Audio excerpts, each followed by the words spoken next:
जय श्री कृष्ण। कैसे हैं आप सब? आई होप आप सब अच्छे होंगे और मैं भी अच्छी हूँ। फाइनली आज मेरी बेटी का एडमिशन हो गया है अच्छे स्कूल में, या मतलब अच्छे ही स्कूल में एडमिशन मिला है। और काफ़ी जगह क्या होता है कि 20 से जब एडमिशन कराओ तो ये आपको भी पता होगा कि बिना टेस्ट के वो नहीं लेते हैं। बट अभी जो है वो बहुत अच्छी जगह पे हो गया है। ये काम में मैं बहुत ज़्यादा बिजी थी जिसकी वजह से मैं वीडियो अपलोड नहीं कर पा रही थी आप लोगों के लिए। तो फाइनली आज ये हो गया है और मैं बहुत खुश हूँ इस बात को लेकर के कि अच्छे ही स्कूल में जिस हिसाब से मैंने सोचा था वैसे ही एडमिशन हो गया है। फिर विधि के पापा आए थे और वो कुछ पैसे दे करके गए थे, 40,000 रुपये। क्योंकि उसने बेटी ने ही कॉल करके बुलाया था कि मुझे पैसे चाहिए। तो फ़िलहाल उतने से होगा नहीं, अभी उसमें और भी पैसे लगने हैं। बट उन्होंने ये कहा था कि जाने के बाद भेज दूंगा। और कोई ना उनका कॉल आया ना कुछ। अभी फ़िलहाल तबीयत ख़राब चल रही है, पता चला था मुझे कि हॉस्पिटल में एडमिट है। एक्चुअली जब मैं उनके साथ थी तब मैंने क्या किया था कि वो बहुत ज़्यादा ओवर ड्रिंक करते थे, तो मैंने उनकी ड्रिंक के लिए बहुत लोगों से पूछा, सलाह ली। फिर मैंने उनको कुछ दिन दवा भी दी थी और उन्होंने 2 महीने तक कोई भी इस तरीके का मतलब नशा नहीं किया था। तो मैं बहुत खुश थी इस बात से कि शायद अब ये नशा छूट जाएगा, क्योंकि ना आप 90% केसेस ऐसे होते हैं जो दवा मतलब नशा करने के बाद होते हैं। नशे में होता है व्यक्ति। बहुत सारे ऐसे केस होते हैं, चाहे वो मर्डर हो, चाहे वो रेप केस हो, या घर में विवाद हो, या घरेलू हिंसा हो। आप देखेंगे कि 90% सिर्फ नशे की वजह से होते हैं। तो और मेरी फैमिली में मतलब मेरे फैमिली में कोई नशा नहीं करता था। मेरे पापा ने तो कभी ज़िंदगी में नशा नहीं किया था। तो मुझे ना सख्त नफरत थी नशा करने वालों से। और मैंने उनसे पूछा था कि आप ड्रिंक करते हो या नहीं। तो उनका सीधा कहना था कि ऐसा कुछ नहीं है और मुझे नफ़रत है, क्योंकि मेरे पिताजी ज़िंदगी भर बहुत ज़्यादा नशा किया उन्होंने, मैंने अपने फैमिली में देखा है। तो मुझे इन चीज़ों से बहुत नफ़रत है। तो फिर भी मैंने उनसे ये कहा, मैंने कहा कि ऐसा तो हो नहीं सकता है, क्योंकि जो आज की जनरेशन है वो थोड़ा बहुत ड्रिंक तो करती है। तो थोड़ा बहुत तो चलता है, आपको भी लेना चाहिए। मैंने इसी तरीके से उनसे पूछा था। मैंने कहा आपको भी लेना चाहिए। उन्होंने पूरे एक दिन मुझसे बात नहीं की थी। ये शादी के पहले की बात है, क्योंकि मैंने क्लियर करने के लिए ही किया था उनको। तो उन्होंने एक दिन बात नहीं की थी कि ऐसा कुछ भी नहीं है, और ना ही अब तुम बोलना मुझसे इस बारे में दोबारा। मुझे पीने वालों से सख्त नफ़रत है, क्योंकि मैंने अपनी फैमिली में देखा है अपने पिताजी को कि वो बहुत ड्रिंक करते हैं और घर में बहुत ही ज़्यादा मतलब घर में गंदा माहौल हो जाता है। इस वजह से मैं बिल्कुल भी पसंद नहीं करता इस चीज़ को। इनको नफ़रत है जब इस तरीके की बात कर रहे हैं। तो मैं भी यकीन कर ली। जब मेरी शादी हुई थी तब मैं 19 साल की थी। आप समझ सकते हैं 19 साल की लड़कियां क्या एज, मतलब इस एज में क्या ही समझेंगी, क्या ही सोच समझ सकती हैं, या क्या ही किसी को परख सकती है। तो मेरे साथ भी यही कंडीशन थी। मैं इतना ज़्यादा सोचने समझने लायक नहीं थी। मुझे भी यकीन हो गया उनकी बातों पे। फिर भी जब मेरी शादी हुई थी, विपिन का कहना है वो सारे रिश्तेदारों से, यहाँ तक कि अभी उन्होंने जिससे शादी की है उससे भी वो ये कहते हैं कि मेरे घर वाले गरीब थे, मेरे घर बेहद गरीबी थी, और मेरे घर का खाना पीना राशन हर चीज़ वो भरवाते थे। उनका कहना है कि सब कुछ वो करते थे। तो भाई मैं ये कहना चाहूँगी कि अभी तो मैं भूखी मर रही हूँ। अब तो हम लोग भूखे मर गए हैं। जब से हमने तलाक दिया तब से हम लोगों ने खाना नहीं खाया, तब से हमारे घर में गैस सिलेंडर नहीं भरा है। मतलब वो इतनी घटिया बातें करते हैं, इतनी घटिया बातें। पहली बात ये कि जब वो यहाँ आते थे तो कभी बाई चांस ऐसा हुआ है, क्योंकि जब 1.5-2 महीने अगर व्यक्ति है तो 1.5-2 महीने में महीने भर ही गैस का सिलेंडर चलता है। महीने भर में गैस का सिलेंडर ख़त्म होगा ही होगा। तो अगर उनके रहने पर ख़त्म होता था तो वो ये कहते थे कि मैं मंगवा रहा हूँ, मैं भी तो खा ही रहा हूँ यहाँ पे। तो जब ये बताओ, आप घर जमाई बन के बैठे हुए थे, आपका खुद का कोई ठिकाना नहीं था, आपके घर आप रह नहीं सकते थे, आप अपने पिताजी की वजह से जा नहीं सकते थे, आप यहीं आकर रहते थे। तो अगर उन्होंने इतना कर दिया, आप जो भी लोग हैं, आप लोगों से मैं पूछना चाहती हूँ कि क्या अ, अगर उनकी जगह पे कोई और भी रहता तो क्या ये नहीं करता? तो वो खुद बोलते थे, ऐसा भी नहीं कि कोई उन्हें फोर्स करता था कि तुम भरवाओ। तो वो बोलते थे कि नहीं, सिलेंडर मैं मंगवा दे रहा हूँ, क्योंकि मैं भी तो यहीं खाता हूँ, मैं भी तो रहता हूँ, और मेरे बीवी बच्चे यहाँ पे रह रहे हैं, तो इतना कर दूंगा तो क्या हुआ। उस वक्त तो इंसानियत दिखाते थे।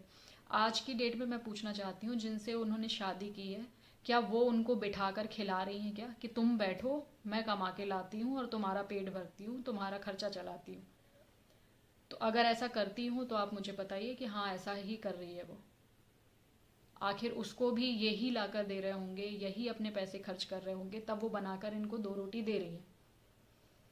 तो मुझसे ये उम्मीद क्यों करते थे वो, जबकि जब ये छुट्टी आते थे सिर्फ तभी, उसके अलावा ये 1 रुपए नहीं देते थे यहाँ पे, न 1 रुपए मुझे देते थे। और मैं ये पूछना चाहती हूँ कि अगर उनका कहना है कि मुझे देते थे, तो जब वो मुझे पैसे देते थे तो फिर किस बात की मेंटेनेंस मुझे मिलना शुरू हुई। और वो कोई मेरे पास में रहते नहीं थे फौज में। अगर फौज में है व्यक्ति, तो वहां से अगर अपनी फैमिली को, कोई भी फौजी अगर फैमिली को अपने पैसे भेज रहा है तो उसके पास कोई तो प्रूफ होगा। वो हवा में उड़ा के पैसे तो भेजेगा नहीं, तो कोई तो प्रूफ होगा उसके पास। उसने ऑनलाइन ट्रांजेक्शन किया होगा, उसने बैंक अकाउंट से ट्रांसफ़र किया होगा, कुछ तो किया होगा। ऐसा कभी उन्होंने नहीं किया है कि वो पैसे देते थे मुझे। विधि भी मेरे ख्याल से 3rd या 4th तक विधि की फ़ीस मैंने पे की है। उसके बाद उन्होंने 2 साल 3 साल तक उन्होंने दिया है। फिर मुझे 2 साल मेंटेनेंस मिली है। तो समझ सकते हो आप कि मतलब कितना ज़्यादा लोड मेरे ऊपर खुद था। उसके बाद वो व्यक्ति ये बोलता है, इन लोग गरीब थे, वो व्यक्ति अपने दोस्तों यारों से, यहाँ तक कि बाहर की छोड़ दीजिए, यहाँ जहाँ मैं रहती हूँ यहाँ पे भी लोगों से उन्होंने बोला कि मैं पैसे खर्च करके इनका मकान बनाया। जब उनसे मेरी शादी हुई थी तब मेरे यहाँ सिर्फ एक हॉल और किचन लेट बाथ इतना ही बना हुआ था, जब मेरी शादी हुई थी 2008 में। उसके बाद फिर जब मेरी बेटी हुई 2010 में, तब एक रूम हम लोगों ने पीछे निकलवाया था। तो पीछे साइड जो बेडरूम निकला था, ये यही रूम है जिसमें मैं बैठी हुई हूँ। तो आप समझ सकते हैं कि एक तो हम लोग 4 बहनें हैं, 4 बेटियों के बाप के ऊपर कितना लोड होता है। और हमारे पिताजी कोई गवर्नमेंट जॉब में नहीं थे उनके पिता की तरह। उनके पिताजी आज भी किराए के मकान में रह रहे हैं, जबकि रेलवे में जॉब करते थे वो। आज भी किराए के मकान में रह रहे हैं। और वो हमारे पिताजी को भिखारी, बहुत गलत गलत वर्ड बोलते हैं, लोगों से बोलते हैं भिखारी था उसका बाप। और पेट भरने की औकात नहीं थी उसके बाप की। तो भाई बिना पेट भरे हम लोग इतने बड़े नहीं हो गए हैं। हर किसी ने कभी ना कभी ऐसे दिन देखे होंगे, और भगवान ना करे किसी को ऐसा दिन कोई दिखाए, मतलब कोई भी व्यक्ति ऐसे दिन देखे। हम लोगों ने भी देखे हैं, बहुत गलत गलत दिन देखे हैं। लेकिन एक चीज़ ये भी बता रही हूँ कि गलत दिन आते ज़रूर हैं लाइफ में, पर सही वही व्यक्ति है जो गलत दिनों में गलत काम ना शुरू करे। हम लोगों ने कभी कोई गलत काम नहीं किया, चाहे गरीबी कितनी भी आई हो, तकलीफ़ें कितनी भी सही हो, गलत काम नहीं किया। फिर भी उनका ये कहना था कि मेरे घर वालों ने पैसे के लालच में उनसे शादी की।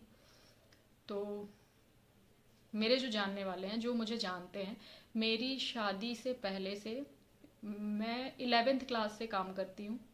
मेरे यहाँ रेडीमेड सूट का वर्क होता है, जो कि मैं लड़कियों से, कारीगरों से करा के देती हूँ। तो वो काम मेरा बहुत अच्छा चलता था। मैं 11th क्लास से काम कर रही हूँ। मैं काम बहुत पहले से करती हूँ, क्योंकि अ, मेरे अंदर ना बचपन से एक जिम्मेदारी वाली बात आ गई थी स्टार्टिंग में ही, कि मुझे अपने घर के लिए ये करना है, वो करना है। मैं अपने भाई बहनों के लिए, सबके लिए बहुत कुछ करती थी। सबको पता है ये चीज़, और मेरे आस पड़ोस हर कोई जानता है। जो भी मेरी वीडियो देख रहे होंगे, जो मुझे जानते हैं, वो वाकई में समझ रहे होंगे कि मैं एक भी शब्द झूठ नहीं बोल रही हूँ। वो मेरी मौसी के जेठानी के लड़के हैं, रिश्तेदारी में है। उनको वहाँ से पता चला था मेरे बारे में कि अच्छा खासा पैसा कमाती है, घर परिवार की जिम्मेदारी उठा रही है, सब कुछ कर रही है। तो बस इनके मन में कहीं ना कहीं लालच ही आ गया था। मैं यही कहूँगी कि लालची वो व्यक्ति है, वो लालच में ही यहाँ तक आया था। तो जब यहाँ पर आए वो, तो बहुत ही माहौल ख़राब था, क्योंकि मेरे साथ उस वक्त एक अंकल काम करते थे, और वो नहीं चाहते थे कि इनसे शादी हुई। बहुत माहौल ख़राब हुआ था उस टाइम। सब जो मेरे यहाँ के कारीगर हैं वो सब जानते हैं इस बारे में। बहुत ही ज़्यादा माहौल ख़राब हुआ था उस वक्त, और मैं उनको पिता समान समझती थी, लेकिन उन्होंने भी बहुत गद्दारी की थी मेरे साथ में। तो उस वक्त जब विपिन आए थे और शादी के लिए, फ़र्स्ट टाइम तो सिर्फ वो ऐसे ही मिलने आए थे, दो दिन के लिए। और सेकेंड टाइम वो मार्च में ही आए थे। मार्च, हाँ 5 मार्च को आए थे, क्योंकि 6 मार्च को मेरी शादी हुई थी। तो जब वो 5 मार्च को आए थे, उस वक्त मैंने मना किया था। मैंने कहा कि शादी मैं नहीं करूँगी, मुझे इतने जल्दी शादी नहीं करनी है, मुझे मेरे माँ बाप की जिम्मेदारी उठानी है अभी, और मैं शादी नहीं करना चाहती हूँ। मैंने उनसे ये भी कहा था। और फिर जब बहुत ज़्यादा लोगों ने फ़ोर्स किया, मेरे घर वालों ने, उन्होंने, तब मैंने यही कहा था कि आप कम से कम 3 साल अभी रुक जाइए, 21 साल के बाद मैं शादी करूँगी। पर वो नहीं माने और वो मुझे कहते हैं कि बोलते हैं कि उसके घर वालों ने मुझे फंसा लिया, मेरी माँ ने उनको फंसा लिया देख के कि हाँ अच्छा लड़का है, भोला भाला सा है, नौकरी वाला है। ये तो सच है कि मेरी मम्मी ने यही सोचा था कि अच्छा लड़का है, भोला भाला है और नौकरी में है, ये बिल्कुल सच है। पर मेरी मम्मी ने ये नहीं सोचा था कि अपनी बेटी की शादी करके वो खुद फंस जाएंगी या उनका इतना बुरा हो जाएगा। कभी नहीं सोचा था मेरी माँ ने, क्योंकि उन्होंने ऐसा रूप दिखाया था। और ये लालच बिल्कुल नहीं था मेरी मम्मी के अंदर कि नौकरी वाला है तो अच्छा पैसे वाला है, पैसे का कोई लालच नहीं था। बस उनका रूप जो था उस वक्त, जो उनका दिखावा था, वो अलग ही लेवल का था। मतलब हमारे घर के छोड़ दीजिए, हमारे आस पड़ोस के लोग भी जो मिले थे उनसे सब कहे कि लड़का बहुत अच्छा है, शादी कर दो। मैंने उनसे शादी के लिए इनकार किया था। मैंने कहा अपने मम्मी पापा से कि इनके पिताजी से बात करिए, फिर शादी करेंगे। तो उन्होंने अपने पिताजी के बारे में ये कहा कि मेरे पिताजी ने 4 बच्चों के बाद, मतलब हम 4 भाई बहनों के बाद, एक दूसरी औरत से शादी की, उसे घर लेकर आए, इसलिए मैं उनकी मर्जी से शादी नहीं करूँगा, क्योंकि उन्होंने मेरी माँ के साथ गलत किया। तो जब इस तरीके की बातें सुने और हम लोगों ने जब पता किया अपनी मौसी से, तो उन्होंने बोला हाँ ये सच है। तो मेरे घर वालों को लगा कि लड़का तो सही बोल रहा है, क्योंकि कोई भी बेटा होगा अगर उसका पिता ऐसा करेगा तो वो चिढ़ेगा ही। इसलिए मेरे घर वाले मेरी शादी में शामिल थे और उनके घर वाले नहीं थे। ये रीज़न है। और ये रीज़न बिल्कुल नहीं था कि हम लोगों ने फंसा लिया उसको, बहका लिया, फुसला लिया और फुसला के शादी कर ली, ऐसा कुछ भी नहीं किया था हम लोगों ने। हाँ, ये ज़रूर है कि उस व्यक्ति ने मुझसे शादी सिर्फ लालच में की थी। जिस दिन वो मेरे घर आया था, मतलब मेरी दुकान पे, उस दिन मैं दुकान में अपने लड़कियों को पेमेंट दे रही थी। तो उस टाइम, जिस टाइम इनकी नौकरी ट्रेनिंग ख़त्म ही हुई थी और इनको 8,500 रुपये सैलरी मिलती थी गवर्नमेंट में। 2008 की बात कर रही हूँ। उस समय आर्मी में स्टार्टिंग इनकी सैलरी जो हुई थी वो 8,500 रुपये थी।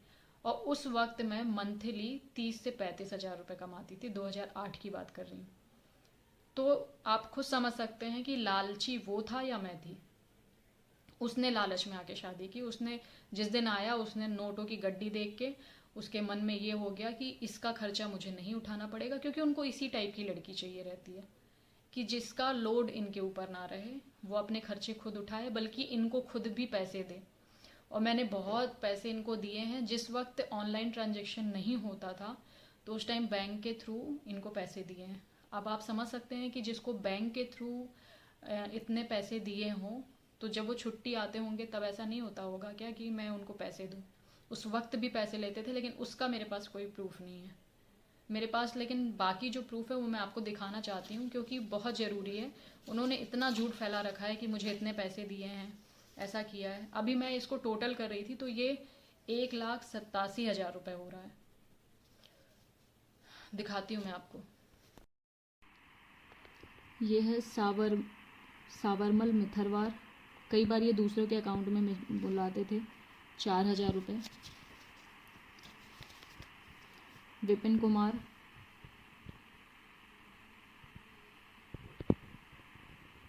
2,300 रुपये। विपिन कुमार 20,000 रुपये। विपिन कुमार 18,000 रुपये। सावरमल मिथरवार 2,500 रुपये। ये उनके साथ का बंदा था आर्मी का।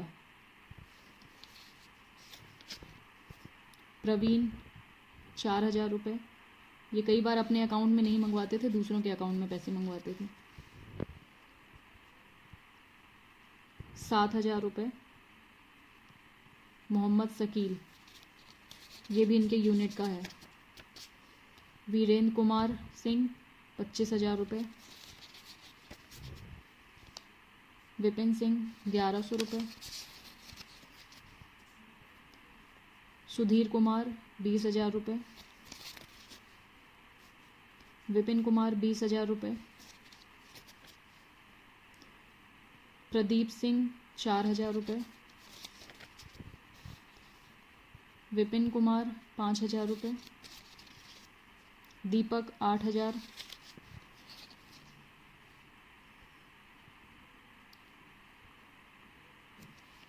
कपिल सिंह लिखा है, इसमें क्लियर दिख नहीं रहा है, पास से दिख रहा है। कपिल सिंह 7,000 रुपये।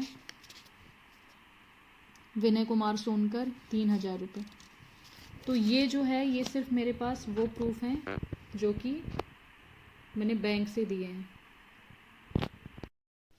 ये अमाउंट मैंने बैंक से दिया है, बैंक के थ्रू, तो ये मेरे पास प्रूफ है। अब आप समझ सकते हैं कि मैंने कितने पैसे इस आदमी को दिए होंगे। और इस तरीके से उन्होंने कई बार मेरे लिए, एक बार हार वगैरह बनवाया था, वो भी अपनी पूरी फैमिली को बताया फ़ोन कर करके। 65,000 का हार बना था, जिसमें वो सबको बताया, बोले 1 लाख का हार बनवाया हूँ प्रीति के लिए। सब पूरा घर जान चुका था। लेकिन जब उस व्यक्ति ने वो बेचा तो किसी को नहीं बताया। मैंने बल्कि ये भी बोला, मैंने कहा जिस तरीके से तुम फ़ोन करके सबको बता रहे थे मेरे लिए हार बनवाया है, उसी तरीके से अभी भी फ़ोन करके सबको बता दो कि वो मैंने बेच दिया है। क्योंकि उनको जुआ खेलने की भी आदत थी। ऐसी कोई कमी नहीं है, जैसे बोलते हैं ना सर्वगुण संपन्न होता है ना, उसी तरीके से सारे अवगुण संपन्न है वो व्यक्ति, सर्व अवगुण संपन्न।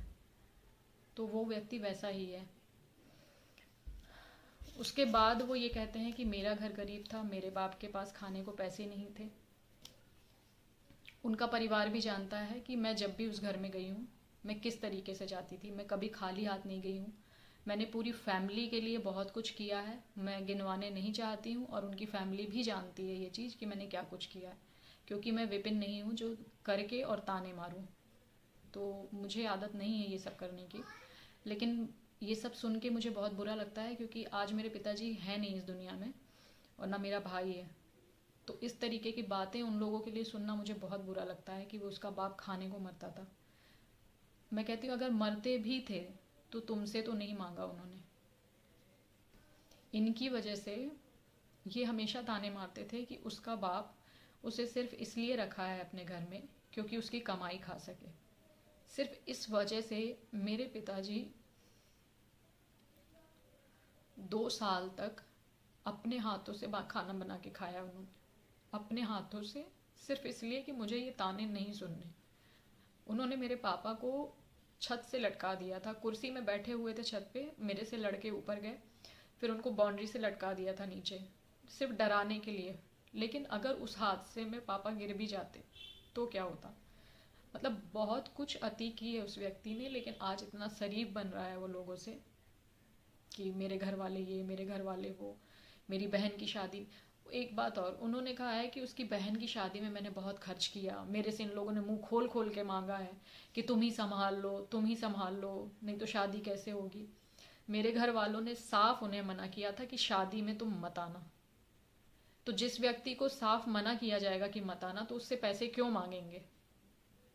हाँ, उस वक्त ये जरूर हुआ था कि हर, मतलब मेरे जो भी जीजा हैं, 2 मतलब दीदियाँ मुझसे बड़ी हैं, ये हुआ था कि जिसको जो अपनी मर्जी से देना है वो दे सकता है। तो विपिन ने दिए थे 50,000 रुपये, शादी में दिए थे उन्होंने अपनी मर्जी से। लेकिन हर किसी ने ये कहा था कि शादी में, क्योंकि इनको आने के लिए मना इसलिए भी किया गया था क्योंकि जब मेरी बहन को देखने आए थे वो लोग, तब भी इन्होंने बहुत नाटक किया था। ये ओवर ड्रिंक करते हैं। पहले भी 1-2 बार बहन को देखने के लिए कोई आया, उस वक्त भी किस्मत से ये यहीं थे। तो बस दारू पी के बकवासबाजी करते हैं लोगों से। इसलिए हम लोगों ने इस बार मना किया था जब मेरी छोटी सिस्टर की शादी हुई कि तुम उस वक्त मत रहना। और बहुत नाटक हुए थे उस समय। हमारे यहाँ कुछ रिलेटिव भी आए थे, तो उन लोगों ने भी देखा था इनका नाटक। बार बार मुझे वीडियो कॉल कर रहे थे, बार बार मुझे वीडियो कॉल, और मुझे बोल रहे थे कि तुम उन लोगों के सामने क्यों जा रही हो, तुम कोई काम नहीं करोगी, तुम मोबाइल लेकर के सिर्फ मुझसे बात करो। जब घर में मेहमान आए हैं तो मैं किचन में ही रहूँगी, लेकिन मुझे ताने मार रहे थे कि तेरे लिए आए हैं क्या जो तू बार बार जा रही है वहाँ पे। और सारे जेंट्स जो हैं वो हॉल में बैठे हुए थे, और जो सारी लेडीज़ें थी 3-4, वो अंदर रूम में, जिस रूम में मैं हूँ यहाँ पर बैठी हुई थी। लेकिन फिर भी वो मुझे बार बार वीडियो कॉल कर रहे थे, और जब मैं वीडियो कॉल कट कर दे रही थी या बात नहीं कर रही थी, तो फिर ये मुझे धमकी दे रहे थे, मैं अभी आ रहा हूँ और अब भी भगाऊंगा उन लोगों को।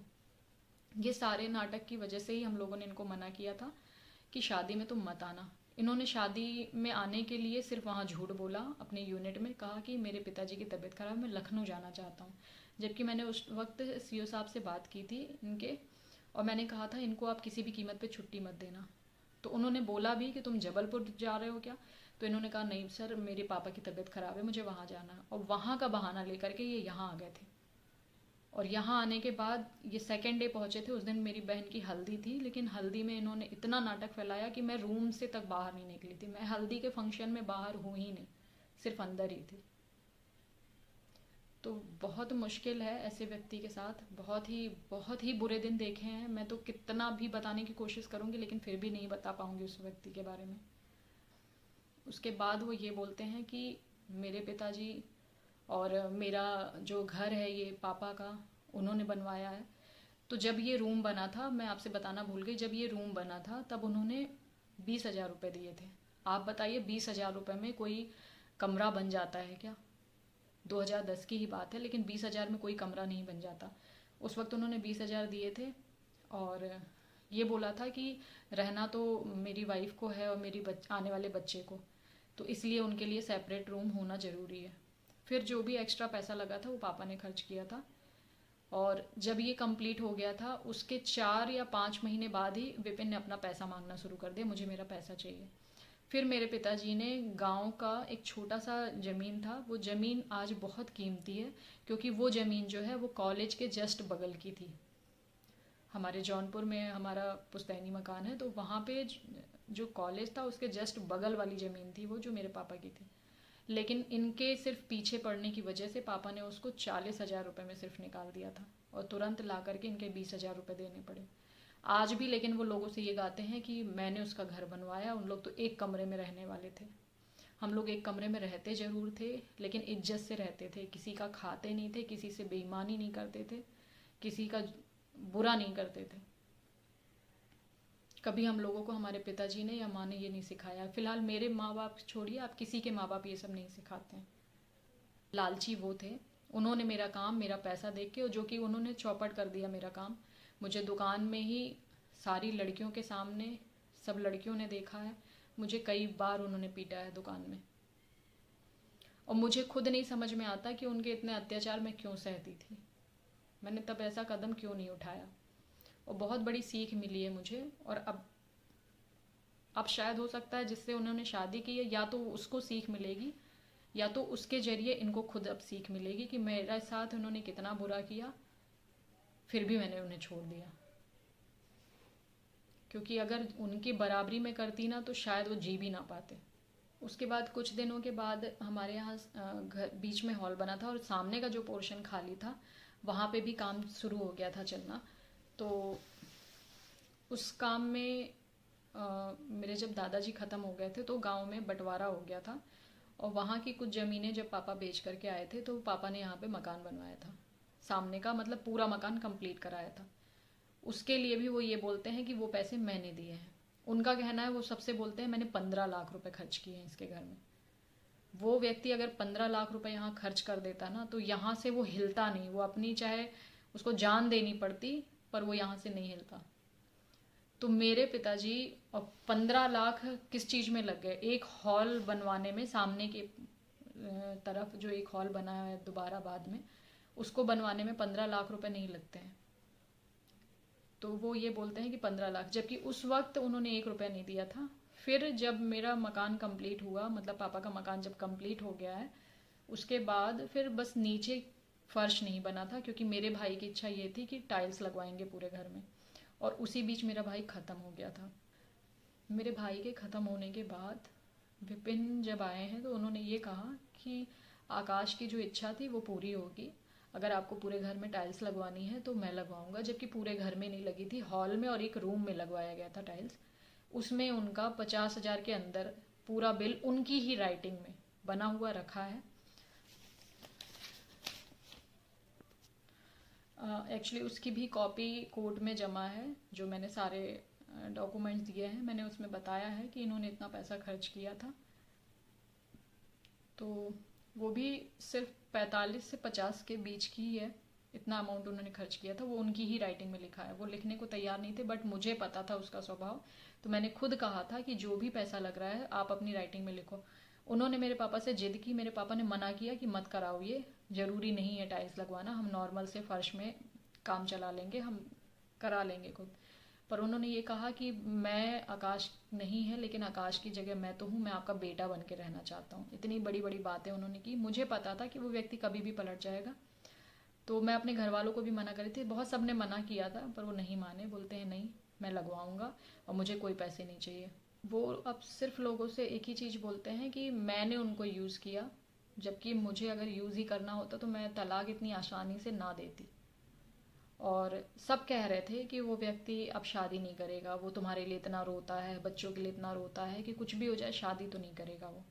मैंने सबसे कहा था, इनफैक्ट उनकी फैमिली मेम्बरों से और उनके रिश्तेदारों से सबसे कहा था मैंने ये बात कि उनकी रिटायरमेंट के 6 महीने भी नहीं बीतेंगे वो व्यक्ति शादी कर लेगा, क्योंकि मुझे पता है उसका नेचर, मैं रग रग से वाकिफ हूँ उससे। एक चीज़ और बता दूँ, माँ बाप भी अपने बच्चे को उतना नहीं जानते जितना पति पत्नी एक दूसरे को जान जाते हैं। ये सच है। जितना पति पत्नी एक दूसरे को जानते हैं उतना माँ बाप भी नहीं जानते, जो बचपन में उसे पैदा करके बड़ा करते हैं। तो मुझे पता है कि वो व्यक्ति क्या कर सकता है। और उनके रिटायरमेंट के 2 महीने भी नहीं बीते थे, उन्होंने शादी कर ली। मुझे उनकी शादी से कोई प्रॉब्लम नहीं है, क्योंकि मुझे अगर उस व्यक्ति की ज़रूरत होती तो मैं तलाक ही क्यों देती उसे। मेरा तलाक देने का रीज़न ही यही था कि मुझे वो व्यक्ति बिल्कुल भी नहीं पसंद था और मैं नहीं चाहती थी वो व्यक्ति यहाँ आए और मुझ पर अपना हक जताए।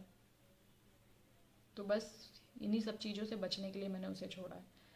तो लालच ही अगर मुझे पूरा करना होता, हाँ लालच से एक बात और ध्यान आई, मुझे अभी खबर तो ऐसा है कि सबको पहुंच ही जाती है, चाहे वो मेरी हो या उनकी हो।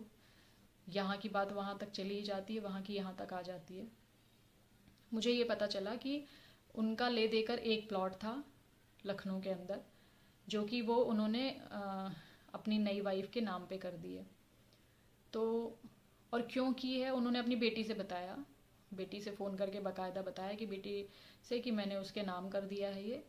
और लोगों से उन्होंने ये कहा कि मैंने नाम इसलिए किया है कि उसके भाई लोग पूछ रहे थे कि जो तुम्हारी एक्स वाइफ थी उसने कोर्ट में केस लगा रखा है, बच्चों के लिए मेंटेनेंस मांगा है, अगर तुम्हारा plot by the way court ने अगर उसे दे दिया, मतलब तुम्हारे बच्चों को दे दिया, तो मेरी बहन क्या करेगी फिर। मतलब एक गारंटी ली है उन लोगों ने। तो उस गारंटी के लिए इन्होंने साइन किया है, नई बीबी के नाम पे कर दिया है प्लॉट। तो मुझे कोई ये बताएगा क्या कि जो 12 साल में मुझे गारंटी नहीं दिया, 1 महीने शादी को नहीं हुए उसकी गारंटी उसने फिक्स कर दी कि हाँ तुमको मैं गारंटी दे रहा हूँ कि अब मेरे ना रहने के बाद मेरी ज़मीन तुम्हारी है। मतलब जीते जी उन्होंने नाम गोए कर दिए। तो ऐसा कैसा प्यार था। मैं तो 12 सालों में भी कोई प्रॉपर्टी अपने नाम पे नहीं ली कि नाम पे करोगे तब मैं तलाक दूंगी या नाम पे करोगे तब मैं रहूंगी। मैंने ऐसा कुछ भी नहीं किया था। जिस वक्त उन्होंने प्लॉट लिया था तब हमारा डाइवोर्स हुआ भी नहीं था, सिर्फ केस चल रहा था। तो भी उन्होंने बोला कि तुम आ जाओ मेरे पास तो मैं ये प्लॉट तुम्हारे, सिर्फ बात प्रॉपर्टी की नहीं थी। मुझे उस व्यक्ति का तौर तरीका, रहन सहन कुछ भी नहीं पसंद था।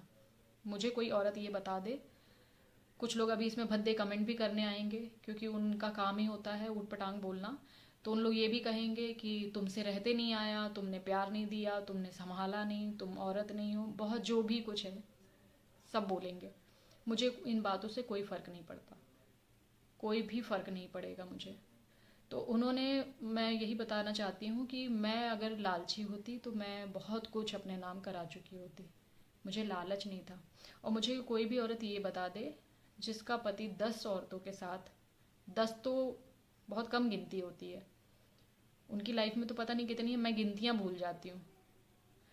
तो जो इतनी औरतों के साथ संबंध बनाए, उसके बाद जो अपने पैसों को खड़े खड़े 1 लाख 2 लाख जुए में लगा दे, ठीक है, बीबी के जेवर बेच के, जितना उन्होंने मेरे लिए बनवाया ना सब कुछ बेच डाला। बस मेरी बहन की शादी में जो उन्होंने मुझे बनवाया था लक्ष्मी माला, वो आज भी मेरे पास है। और वो बोलते हैं, ताने मारते हैं कि वो मुझे चाहिए, वो मुझे दे दो। मैं इसलिए नहीं देती हूँ क्योंकि मेरी शादी मंदिर से हुई थी, इनको कोई दान दहेज उस वक्त दिया नहीं गया था। लेकिन मैंने यही सोचा था कि जब मेरी शादी में कुछ नहीं दिया गया इनको तो मैं अपने तरफ से बनवाऊँ। और उस समय मेरे पास पैसे रहते थे, मैंने इनको एक चैन, इनको हाथ का ब्रेसलेट गोल्ड का, और जब मेरा बेटा पैदा हुआ था तब मैंने अंगूठी बनवा के दी थी। वो तीनों चीज़ें इस आदमी ने जुए के लिए बेच डाली। अब औरत तो वो है नहीं कि मैं उसके लिए हार और कान की बालियां बनवाती, मुझे पता होता तो मैं वो भी बनवा के दे देती। तो जो एक आदमी जितना पहनता है मैंने उतना बनवा के दिया उसे, उसने सारा बेच डाला सिर्फ जुआ खेलने के लिए। और जो उसने मेरे लिए बनवाया था वो भी सब उसने ले लेके जुए खेल डाले। तो सिर्फ एक ले देकर एक ही चीज़ बची हुई है जो है मेरे पास, और वो भी अभी मैंने बैंक में रख के लोन उठाया है, क्योंकि मुझे अपनी बच्ची की फ़ीस देनी थी पिछले साल की। उसके बाद ही उसकी टीसी मिलती, तो मुझे वो क्लियर करना था, इसलिए मैंने उसे भी बैंक में रखा है। और वो बोलना बंद नहीं करेंगे तब तक मैं वीडियो बनाना बंद नहीं करूँगी। वो जब तक ये सब करते रहेंगे तब तक मैं भी ये सब करती रहूँगी। फ़िलहाल तो मैं अपनी लाइफ में आगे बढ़ चुकी हूँ, मुझे उस इंसान की कोई ज़रूरत नहीं, ना मैं उस इंसान का नाम लेना चाहती हूँ। लेकिन हाँ, वो इस तरीके से अगर बोलते रहेंगे तो मुझे अपनी बात क्लियर करने के लिए सिर्फ वीडियो ही बनाना है। सिर्फ वीडियो बनाकर ही मैं अपनी बात उनके गांव, उनके शहर, उनके रिश्तेदारों में सब तक पहुंचाऊंगी। तो बस आप लोग मेरा पूरा सपोर्ट करिए, और आप लोगों के सपोर्ट से ही मैं कहना चाहिए कि मैं अपनी लाइफ में आगे बढ़ सकती हूँ। और बहुत हिम्मत मिलती है जब कोई पॉजिटिव कमेंट आता है, बहुत हिम्मत मिलती है उस वक्त। उन लोगों के लिए, सबके लिए बहुत बहुत धन्यवाद जो पॉजिटिव बोलते हैं, क्योंकि उससे ना सच बता रही हूँ कि हिम्मत मिलती है। नेक्स्ट टाइम मैं आप लोगों के क्वेश्चन पे भी वीडियो बना सकती हूँ, तो अगर जो भी आपके क्वेश्चन हैं, मेरे से जो भी क्वेश्चन करेंगे तो वो नेक्स्ट वीडियो में मैं सारे क्वेश्चंस के आंसर करूँगी। तो जो भी आपको लगता है कि मुझसे पूछना है, मुझसे जानना है, तो आप क्वेश्चन कर सकते हैं। मैं अगली वीडियो ज़रूर उस टॉपिक पे बना दूँगी, जो भी आपके क्वेश्चंस रहेंगे उनके आंसर करूँगी। तो वीडियो बहुत लंबी हो गई होगी, इसलिए अब वीडियो को एंड करते हैं। फिर मिलूँगी नेक्स्ट वीडियो में, तब तक अपना और अपने फैमिली का ख्याल रखिए। जय श्री कृष्ण।